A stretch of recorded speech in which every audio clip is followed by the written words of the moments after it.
Димитар, да бидам искрен, кога вечерта на некоја од телевизиите на вести го видов прилогот за отварање на Бунарџик 2, навистина целосно се збунив, помисли дека е тоа некоја стара снимка од некој претходно отварање на некоја друга индустријска зона.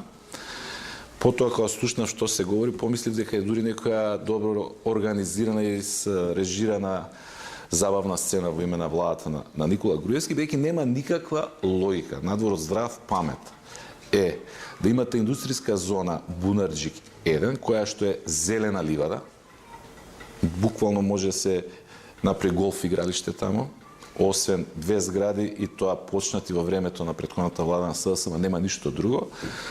Владата да реши да отвара Бунарџик 2. И при тоа уште тоа да го образложи со нивната надеж дека за скоро време ќе нагрнат толку многу инвеститори од надвор и тие сакаат да бидат подготвени. Многу слаби точки има оваа политика на владата на Никола Груевски. Една од најслабите, или онаа која што илустративно ја демонстрира целокупната состојба во државата, е нивото на странски инвестиции во Македонија. Ние сме во катастрофална положба. Ние сме последни во Европа. Ние сме последни од многу други земји надвор од Европа. Често пати ги слушаме образложенијата дека тоа е резултат на светската економска криза. Тоа не држи. Светска економска криза е и за Црна Гора, и за Србија, и за Бугарија, и за Албанија, и за Косово. А гледаме таму дека се гради, се инвестира. И од домашни ресурси, и од надворешни ресурси.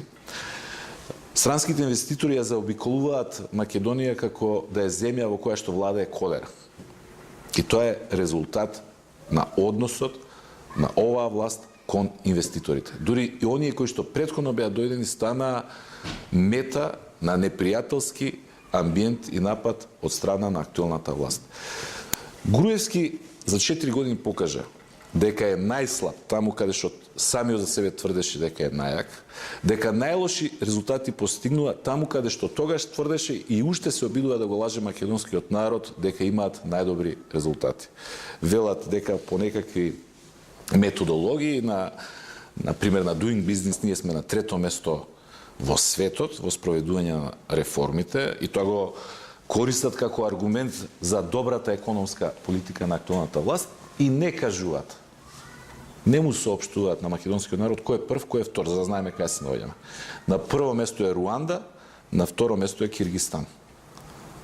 Тоаш можеме да свртиме работа и на следниот. Дури и Руанда и Киргистан се поголеми реформатори од владата на Никола Груевски.